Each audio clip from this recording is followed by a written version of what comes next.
A very warm welcome back to Stone Valley for episode 24 with me, MrSealyp. Field 17 is now completely cleared. This is the last of it. I did a load in between, so we've done, what did we get off of Field 3 and Field 17 combined? Worked out at, and a little bit off of Field 7, wasn't it? Field 7. I think 280 and then whatever we got on here. So yeah, 280. I can't remember what I've got on here now. 70, 80 something thousand. So yeah, fair amount. This is the last bit going into the lorry. That will go up to the west sell point. I think is the best price, and we will offload that straight away.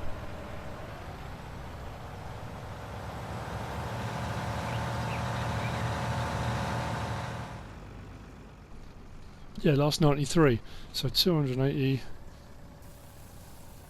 373,000 litres off of those three fields. Wow, that's a huge amount of canola. We've done alright out of the canola. And I've got a couple of contracts that are kind of, say, ongoing that I'm going to be working on. And then, what was I going to do next? Oh yeah, field 17, unlike some of the others, it doesn't need ploughing, but it does need lime, so I'm going to have to lime that as well. So once I've sold this off, I'll jump on that, we'll get the lime done, and then I think it's going to be a run through the night. I'm not going to pick up any extra contracts, we're okay at the moment kind of financially. At least I don't think I'm going to. And then we'll get on with the sugarcane harvest in the morning. That's the plan.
That's not bad. 374,116 biogas plant income. That's from the potatoes from the day before, or just after midnight when we went right through getting rid of the potatoes. So we're looking good for a little while. Happy with that. Well, we're doing alright, aren't we? 6:46 in the morning. I've got a bit of mucking out to do. I'm going to do the mucking out first. Then we are going to get down to our test plot. I'm going to get the sugarcane sorted. That is the plan for today. I have been abandoned by my crew. That's no disrespect or slight on them. People have got work to do. There's all sorts of things. A lot of the contract guys and people that help me around the farm do contract work and help out other farmers locally too. Plus, sugarcane's not everyone's favourite thing to do. It's a little bit fiddly, it's a bit finicky. This is a narrative device, by the way. Don't want to upset anybody. So yeah, that's what I'm going to be doing. I thought what I'll do is get the mucking out done first, check all the levels of feed, straw, water for the animals. The great thing is now where I'm at financially was also where I wanted to be. I'm at a position where I can buy my third harvest up without even having to worry about it, which is absolutely fantastic, and also increase the herd size. I mean, substantially increase the herd size, probably triple it. That's what I'm hoping to do. Actually, I'm just thinking if I triple, maybe triple it, and that's where the total mix ration production then becomes more of an industrial process. You know, when you've got so many animals on the go, it will get a lot harder to do. So that's the plan. That's what I'm aiming for. I've got a couple of things I want to show for sugar beet. When the sugar beet harvest is done, probably the next episode after this, we're going to do the corn harvest, and we're silaging corn. We've got a couple of bits of machinery that I want to try that I haven't used before, which might please a certain section of my viewing audience. Again, we'll see. Actually, while I'm here, let's go across. How are we looking? Actually, that's not too bad. I was expecting it to be far worse for straw and water and stuff. No, we're good. Everything's in the green.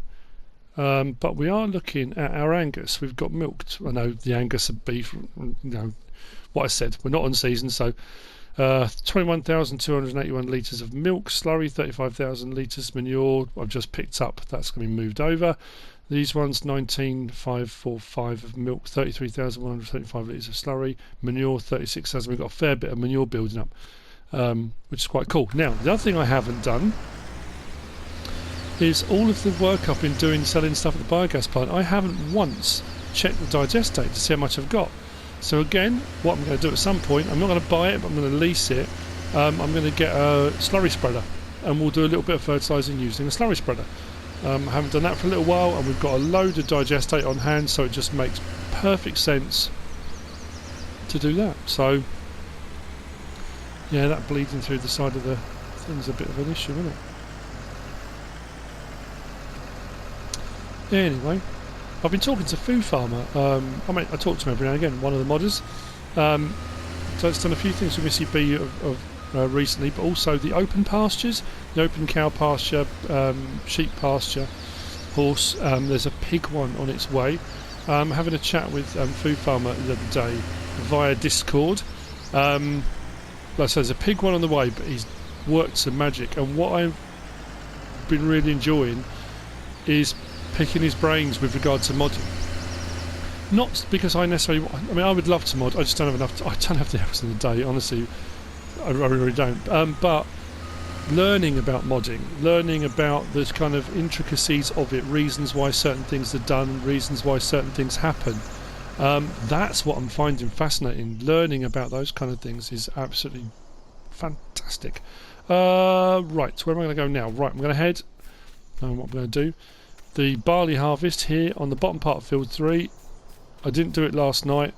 Things got a little bit damp, a little bit moist, and it probably wasn't the best time for me doing threshing. So I think I enabled straw swath because I want the straw off this. I didn't reseed. I haven't done any replanting, but as you already saw, field 17 is now done. All of the canola got sold. I then limed field 17 because it needed liming, and both fields have had fertilising done, so all the fertilising is all good to go. It just needs seeding. What we'll do is switch to that, open that up, just double check on here, make sure we are, yep, straw swath is on, and away we go. So I've got the auger wagon there for doing that. So again, we're going to be doing a bit of multitasking. We'll get this done as well at the same time. I think it must just be the sugarcane situation, because I've got one worker, I mean, it's fairly early in the morning I guess, over on field 29. Did I say that? I'm fertilising on field 29? Well, I am. So that I'm over on field 29 fertilising.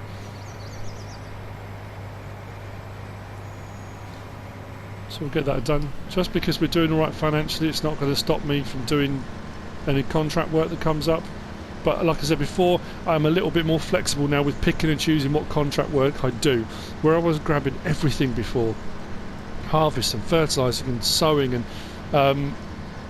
because I wanted to build my money up, now we're at that point where, like I said, we're making good money on our crops. We made good money doing the potato. I mean, that was a contract to be fair, selling the potatoes, the extra. We're in a good position now, so I can kind of cherry pick the contract work that I need to pick up now. Once I increase the herd as well, the amount of milk production will increase, so we'll be selling more milk. We'll have more manure, which we could sell at the biogas plant. It does take manure. Yeah, it's all going really well. So what I'm going to do now is grab one of the lorries, head up to the store. I'm probably going to lease a low loader. I do need to get the sugarcane harvester. I'll I wasn't going to drive it down the main road, I was going to put it on a loader. I'll probably do that. I mean, in all end, honestly, I don't need to. And on any map, you don't have to. You can drive any piece of machinery, well, provided you've got enough room to, along the road. So you can disable traffic if you want to. If you don't want to, you can just hold the traffic up. It doesn't matter. But a lot of people prefer going for that slightly more realistic thing of, sometimes you see harvesters and certain bits of machinery going down the road, but there are certain kind of more heavy plant type things that you wouldn't. Longer journeys, I've seen harvesters on the motorway, not on the motorway, but on a low loader going on the motorway, with the header either stacked next to it or another vehicle towing the header. So yeah, I mean, it just comes down to a kind of, how do you want it to look? How do you want that feel of, say, doing it properly? I think one thing I've learned more than anything else playing this game, and from all of the comments and all the feedback and all the lovely stuff I get from real farmers, people that are contract workers, but whatever, there's no proper way. It's done so differently all over the place. To say what is right or wrong is almost impossible. I think depending on the weather patterns, depending on where you are in the world, different countries do it different ways. It's interesting. Yeah, I don't know. I was going to say something then, but I don't want to upset anyone. I always run the risk of annoying people, so I won't.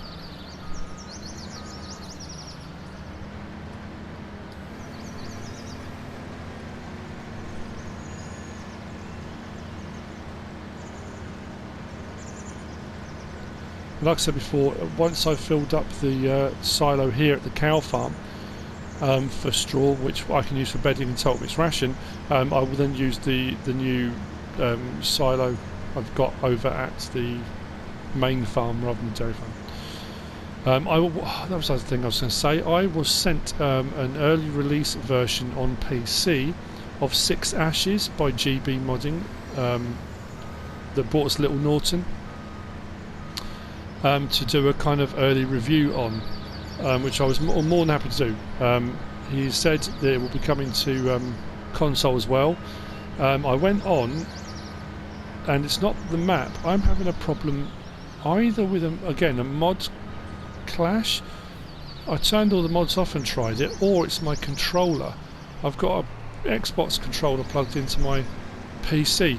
My PlayStation controller wouldn't work on my PC, but the Xbox One did, and now the Xbox One, I'll show you what I mean. If I just stop this a second, as you're probably aware, on most controllers, if not all, the right stick will control this motion here, like so.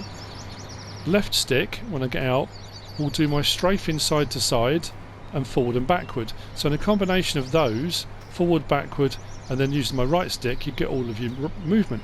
What I'm finding on my Xbox controller on PC is that I'm getting that movement on my right stick. On my left stick, I'm also getting that movement. So the problem is, when I'm in a vehicle trying to drive, every time I try and steer, when I'm steering, if I'm not using my steering wheel, left or right with my left stick, the whole thing, the camera's moving along with the steering. So it's almost impossible to film a map tour or anything like that, because I'm constantly fighting the camera. I've been through all the different settings, I've checked the controller for any buttons or anything I've clicked, I've been through the game settings. I don't know what's causing it. It never used to do it. I've done the few map tours I have done on PC, but the point I was going to make was, it is a cracking map. Oh man, honestly, when this comes out for console, for anyone console, you are going to love it. It is such a good map. He's done such a brilliant job. Little Norton was fantastic. He has a knack for map making, honestly. Anyway, right, I've talked enough. I've got to go and get the sugarcane harvester. These need to be unloaded. I'll get this done off screen, get them rolling again. The barley, I don't know what I'm going to do with it. I'll probably sell it. It was more to get the swath, and I hadn't done barley. Not for myself anyway. Turn that off. Beacons off. Swing that round.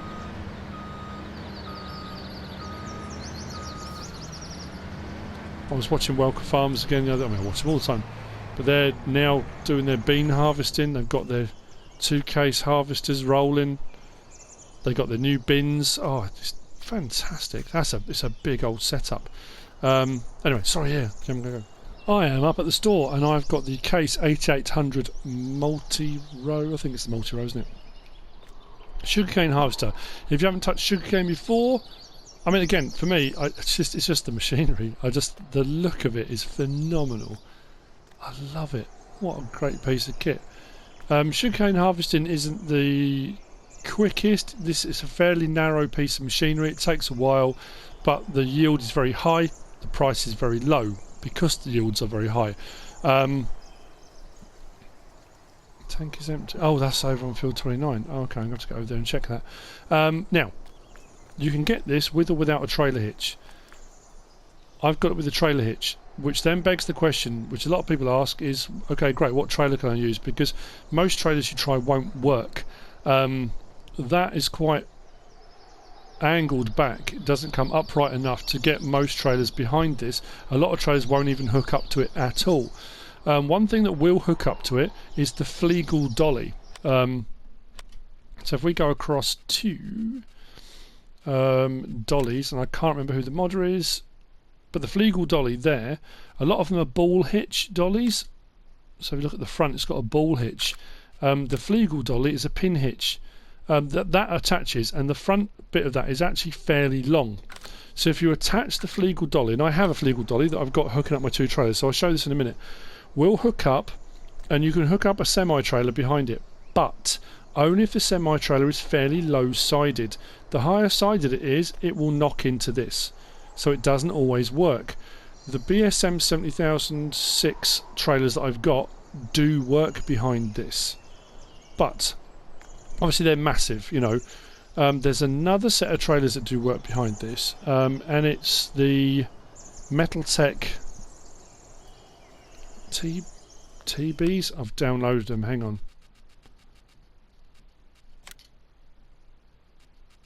Generally speaking, they have to be pin hitch rather than ball hitch. I think that's pretty much a given. So I've got loads of trailers and IT runner stuff and all sorts.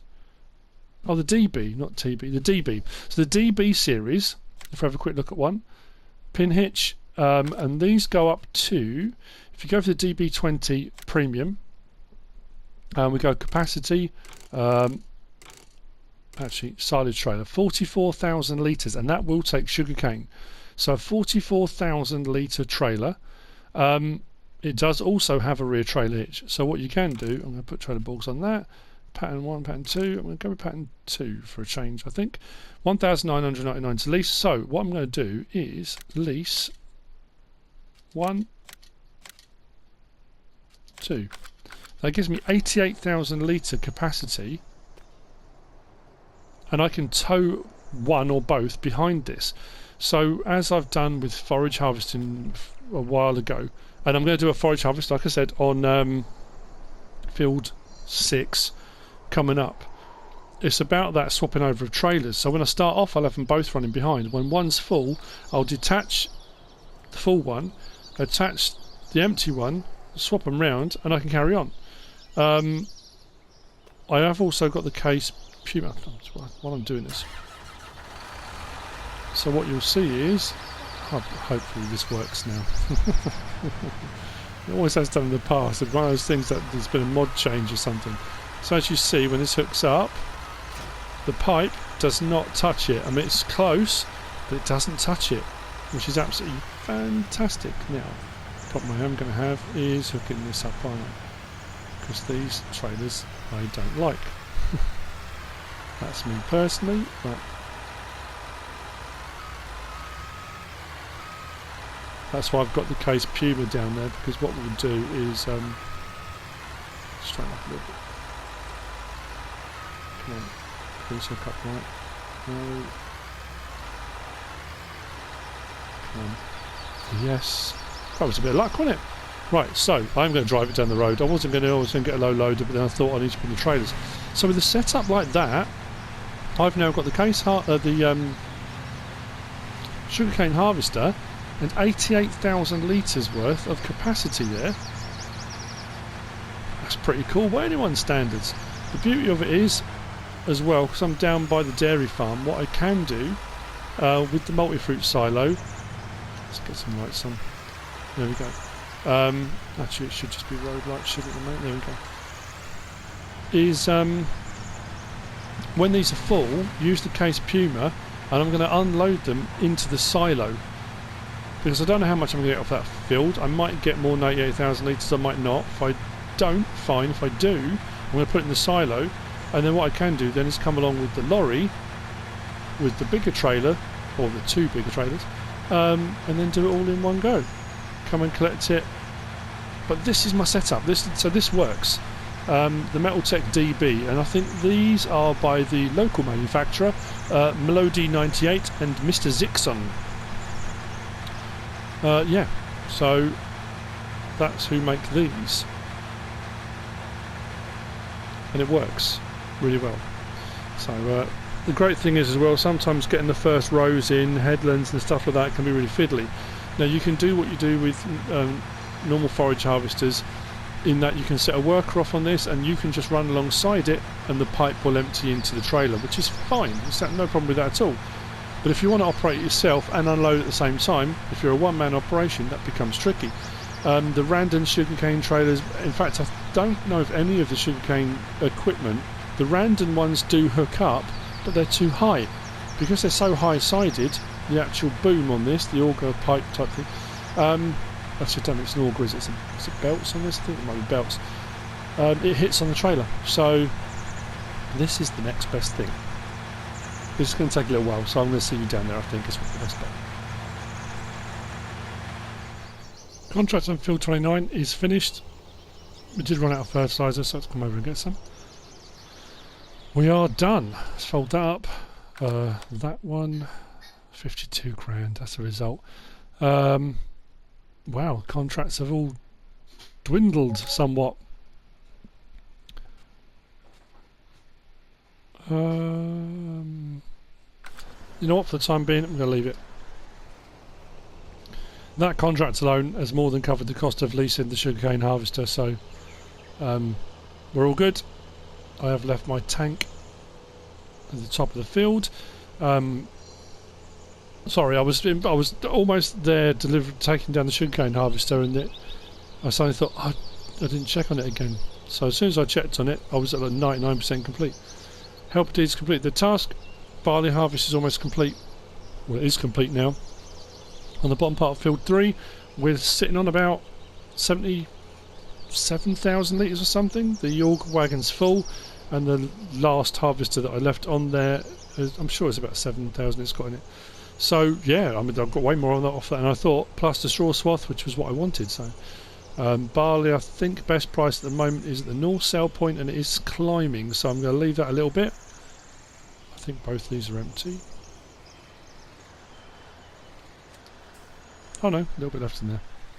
Cool. So as we get to the dairy farm, I'm going to show you what I meant about the trailers.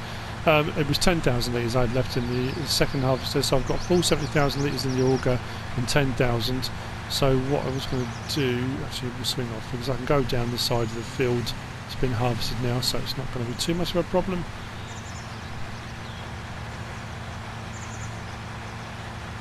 So again, if you wanted to go, I mean, this to me seems a more realistic kind of setup. I suppose the more realistic would be for a vehicle or something to run alongside the harvester. That would be the more realistic option, but that is a little bit more realistic than the next option, but it does work, and that's why I wanted to show you. So what I'm going to do is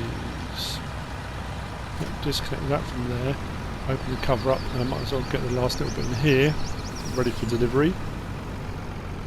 The price at north sell point for barley is 532 and climbing, so I'm going to leave that to climb. So like I said, we've got the Flegel dolly, which I've had anyway. This is my go-to dolly. I know they're all different ones. I just really like this one. Don't know why. It's just, oh, I suppose it's become a bit of a habit as well to have it. So let's go like that. And because the BSM trailer, the 70,006, there you go, so hooks up to the dolly, is a low trailer, the pipe doesn't hit the trailer. So that will work as well.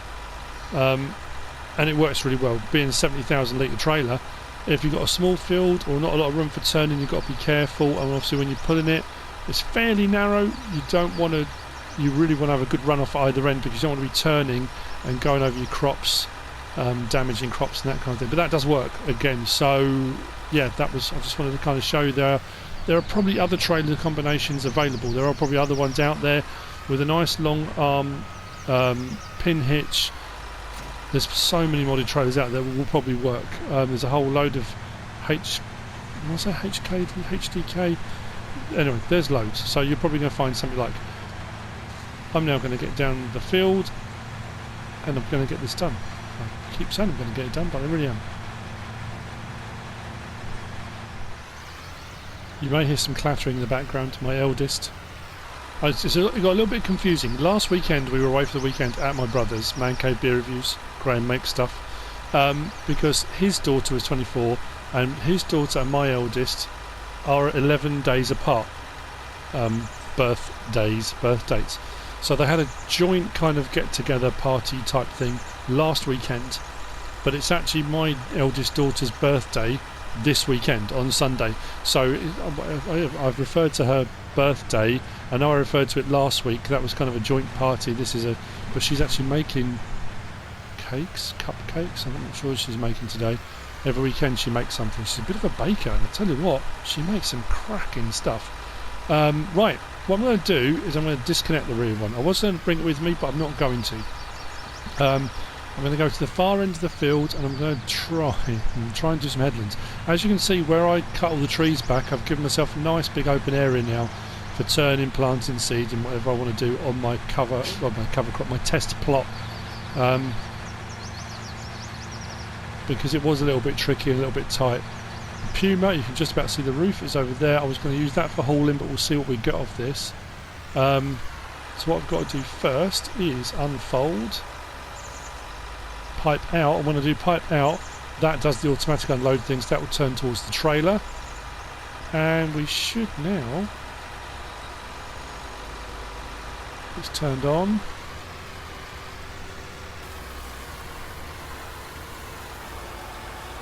We should. There we go. It's going to the trailer, which is exactly where we need to be.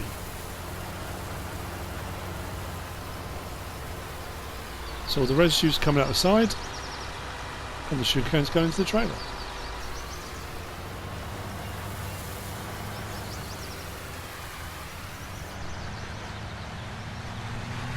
Whoops. Sounded a little bit too tight then. Oh, just moving someone's crop. Sorry.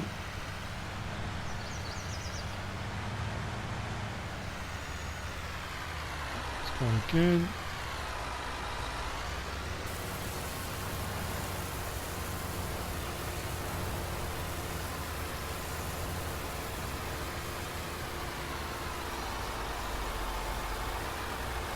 Now weirdly,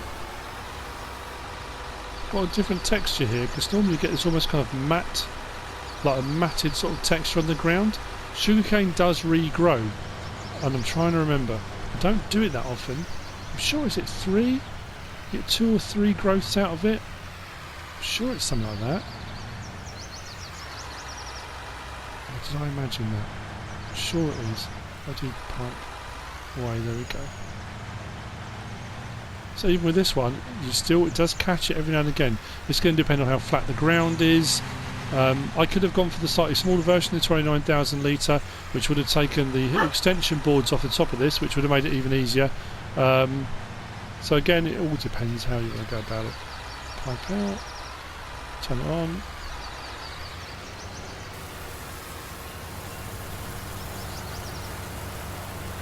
What we'll do is check in a second on the...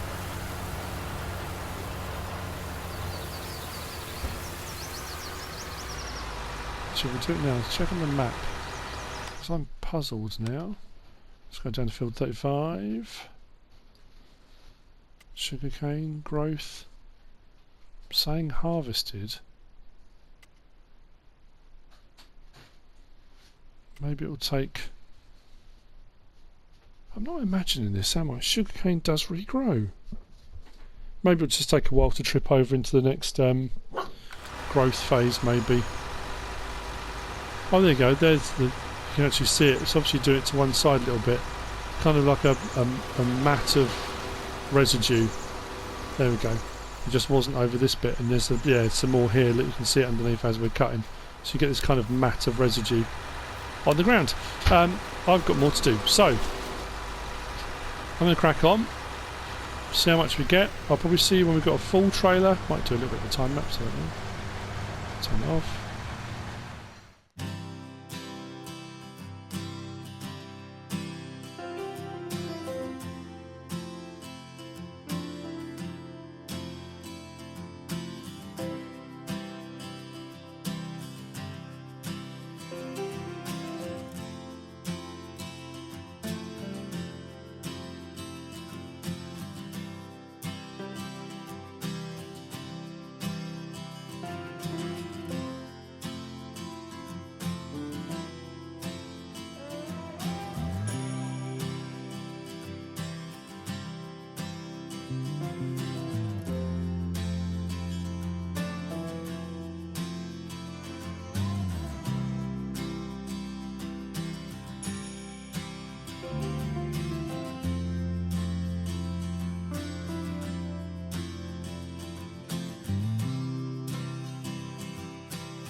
I am on the last strip, and I don't think we're going to get another full load, so we're going to be just under 88,000. We're on 84 and a bit at the moment, but in all honesty, when you look at the size of this plot, that's an amazing amount. Best price at the moment is Valley Foods. I don't think I've sold anything at Valley Foods yet. And there we go. That's our sugarcane harvest done. Now, as you can see, we've got 85,688 litres. Turn it off. Let's close it. And this is pipe in. This is a fairly small field. You imagine doing sugarcane on a massive field. I mean, even the bottom part of field 3 next to us. Can you imagine the amount you're going to get off that? I've had a few comments from people saying, like a while back, not necessarily recently, saying that sugarcane is one of the most profitable crops because of the amount of because of the yield, the increased yield. Even at a low sell price, you make an absolute fortune. But it's incredibly labour intensive. It's a little bit fiddly to do. The machinery is phenomenal. Don't get me wrong. I absolutely love this. Always have done since it first came out. I just think it's a brilliant looking bit of kit. So what I'm going to do now is grab the Puma. I've already got the first trailer load on. So we're going to take this up to Valley Foods and sell it. I have transferred all of the barley into the lorry trailers. That will be going to the north sell point. The price is still climbing on barley, so I'm not going to take it yet.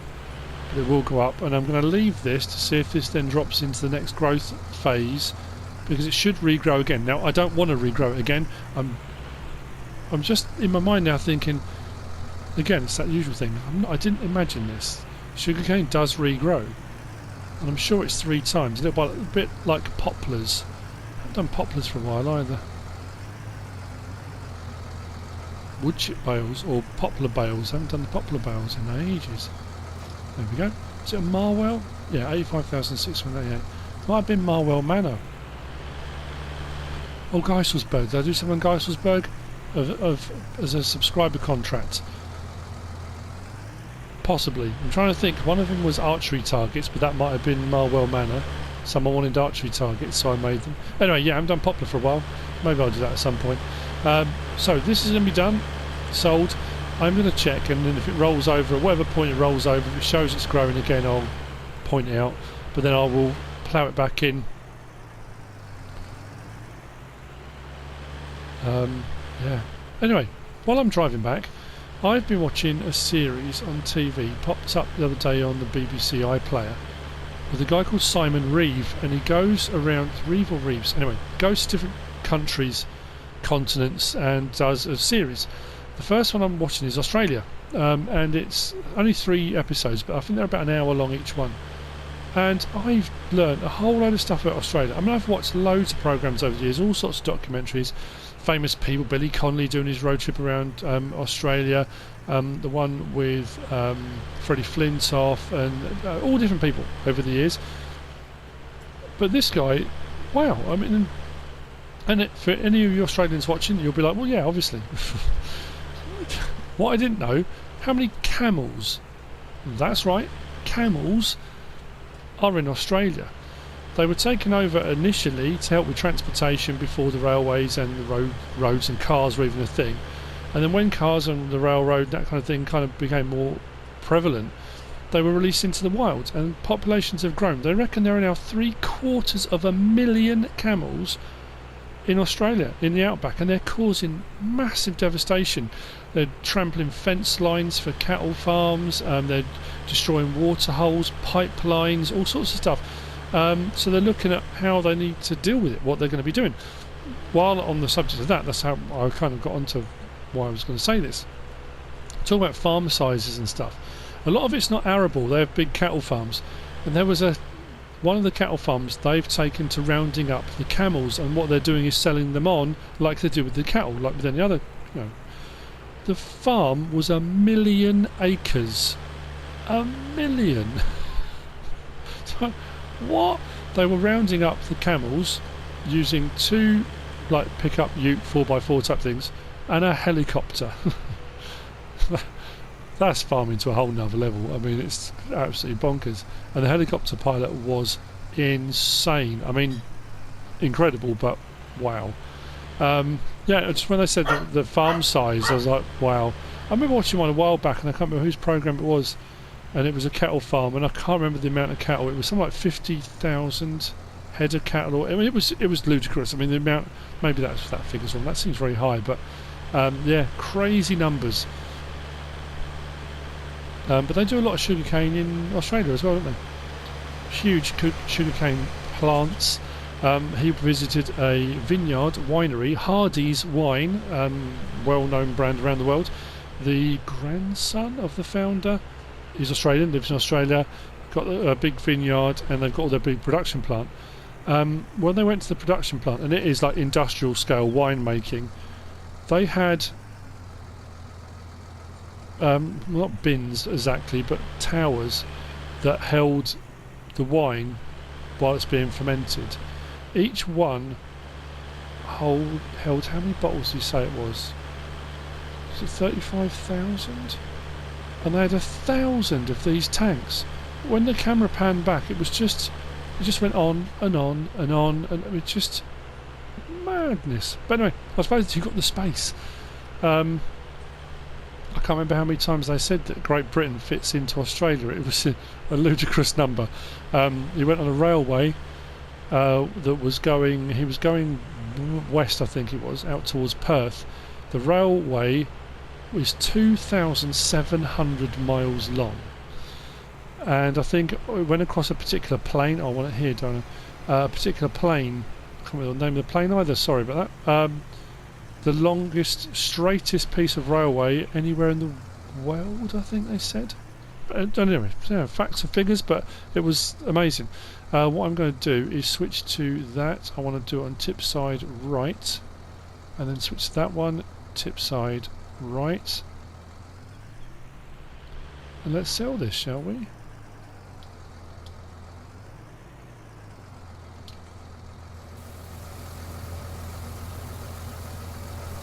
So after the CANE mutiny, everyone left me to do it on my own. We are now selling. It's not going to be mega money. Again, it was a test plot. It was a way to have a go at doing sugarcane again, but not on an industrial scale. If I did it on a massive scale, you would need multiple harvesters. I mean, loads and loads and loads and loads and loads of these trailers, and it is labour intensive like you wouldn't believe. 10 grand. So I'll make about 20 grand, maybe just under 20 grand for this. But when you think of the size of the field, we've covered, again, as a test plot, we've covered the leasing fee for the sugarcane harvester and made a tiny little bit on top. But it was, like I say, it's more about using the equipment and having a go, really.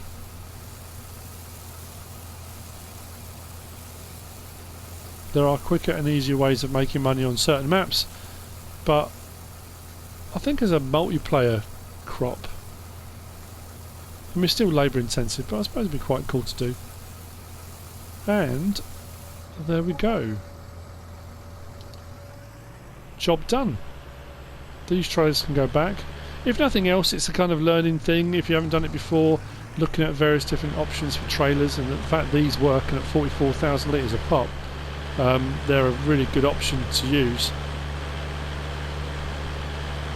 So I suppose next up it's going to be, well, I need to get some seeding done. I need to get some crop back in the ground because all of my fields now are barren. I do need to clear up the straw swath. I didn't buy a milling machine in the end, but I do need to buy one. I'll clear all that up. The grass is growing on my extension of field, well, 7, the partition of field 7. I'm going to go round. So yeah, I've got a few jobs need doing, and then I'm going to do the corn silage harvest on field 6. But that will be coming at a later date. I have got a lot to get done today, so I love you and leave you. I'm going to head off. We have come to the end of this episode. I've got the sugarcane done, which is what I wanted to do. Barley's finished. I'll go and sell that as well in a minute as well. I'm going to sell that as well. Anyway, I hope you've enjoyed the episode. I hope you are enjoying the series still. If you are, give us a like. If you don't subscribe yet, please do. If you want to leave a comment, feel free. And if you want to share this video, then please be my guest. Whatever you should choose to do. Thanks for watching.